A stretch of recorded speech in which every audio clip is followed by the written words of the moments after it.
You are still watching where is now National French Fridays.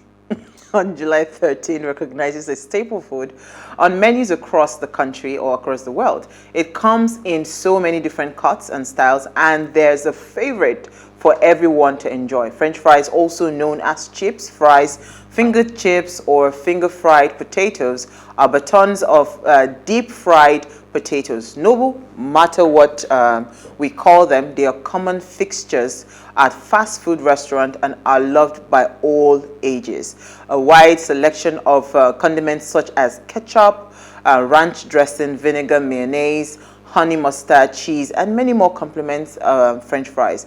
As a healthier alternative, sweet potatoes also make delicacies or delicious fries and accompanying many dishes on the menus across the world. Other varieties are baked and come in unusual shapes such as curls, waffles, crinkle, or tornado cut. So who is a lover of French fries here? I am a lover of French fries. There was a time when I was younger that I never really used to eat and I never used to gain weight. Gaining weight has always been an uphill battle for me.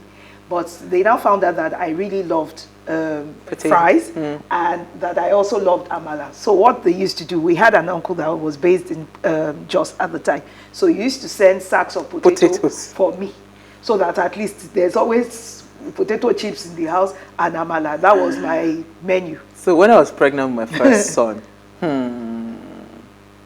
whoa.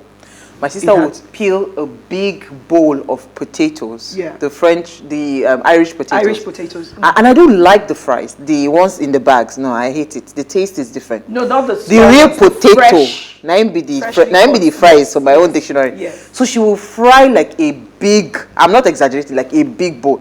I go just cack with my big belly. The only thing you were really craving? That was all I was just eating. As in, I'm in love with potato fries, but it's not good for the pounds. I hate it when I go to a store or a restaurant and I ask for French fries and they start suggesting yam. I'm like, or sweet potato. I'm like, do you know what I'm talking? Don't let me get upset. I say French fries.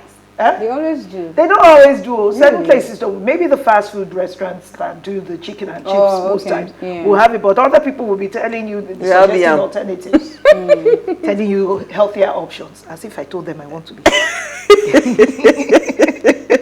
All right, so what's your news? Elsie, talk about fries. Elsie likes fries. I don't know why she's quiet. Like but you eat a lot of fries with your burger. Because it comes with the burger. I go there to buy the burger, not the fries. Okay. But her story only reminded me of the good thing that happened to me today, which is I ate amala and a weju with a buffet. That's craving that. I just remember that there was one good thing in your life today that you were forgetting. Speak on it. Speak on it. Anyway, what did I find, right? Yeah. What's in your news? Fire Razes market in Ebonyi State. The fire on Tuesday night razed down a section of the popular Eke market in Afikpo town, Ebonyi State. The fire destroyed shops and goods worth millions of naira, although no life was lost. I mean, we should be thankful for that, but certainly people lost properties, goods, I mean, their livelihood, and my heart goes out to them. I'm just hoping that there's any form of insurance. I mean, maybe that's a long hope. But I'm really hoping. I think a lot of people are beginning to. The market. Well, they are beginning to warm up to the idea. Yeah, I mean, if you have a store and you store goods, whether it's in the market, you can still insure them. Yeah. Not that you can't, but do they bother? Because even car insurance, how many people take anything more than a third-party insurance? Because they're like, by the time we bump into each other, we will discuss it. Or like abroad where you just exchange information and it's sorted. Most people don't use the proper kind of insurance for the proper kind of thing. My heart goes out to them though. I know. But rainy season though. You know, because usually fire like this, there was one in Lagos. Just the video of the lady who was saying she didn't know that's how her day was going to end. That house was burnt to the ground. Everything. It was raining in Lagos. So was burnt, even the cars outside. After eating salaram, she got back home to the entire house was gone. The entire roof, everything. And it wasn't just a small bungalow. It was I think 1-story stretched building, the entire stretch of the flat. Does anybody know what the cause of the fire was? No. But usually those kind of things are power surge, electrical. Yeah, your story, lady. Okay, so we have a young lady, Nigerian born in Nigeria or born to Nigerian parents, Kemi Badenoch, who's running for Prime Minister in the UK. And she's only 42 years old, which is quite impressive. Only compared to the Nigerian grandfathers that are running for politics. What are you talking about? We're talking about a spring chicken here in comparison.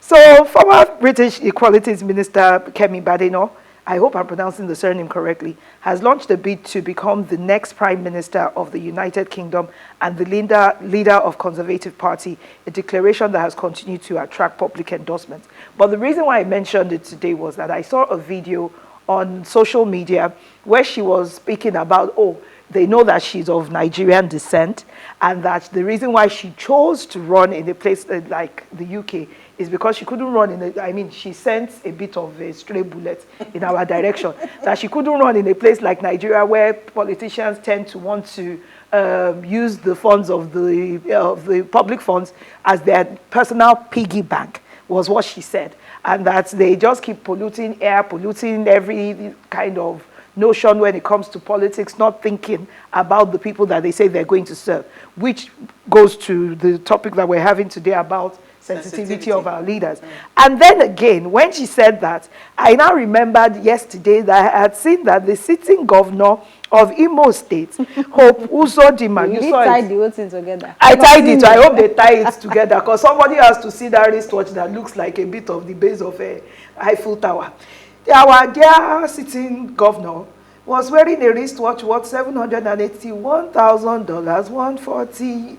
Yeah, $781 and $140, which they said comes to about 468 million naira. I'm just curious how much customs collected for I wanted to say that because you could have paid for your customs from this amount of money.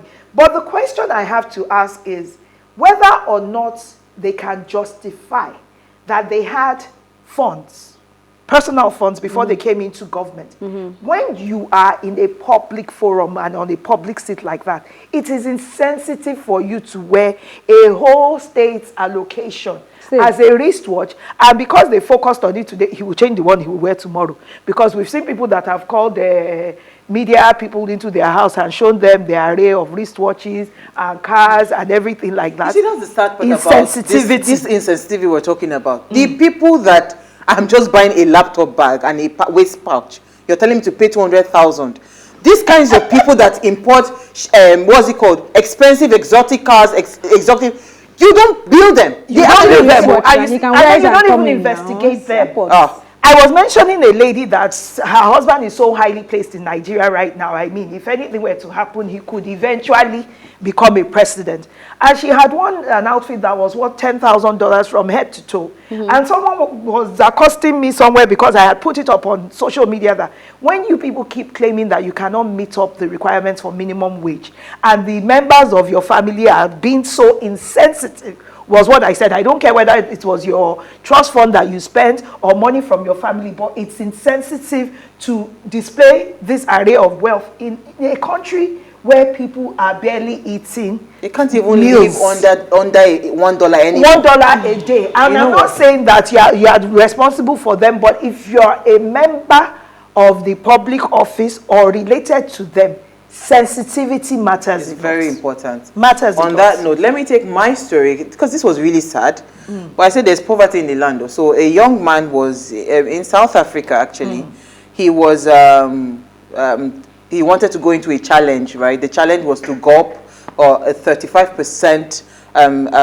liquor drink. Right, 35% alcohol strength. Right, of a liquor drink in an African store in South Africa, and he was going to win 10 pounds. 10 pounds is equivalent to 200. I'm telling you, 200 rands.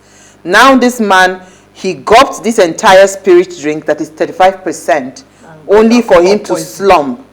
He collapsed. His age is between 25 to 30. They didn't write his specific age.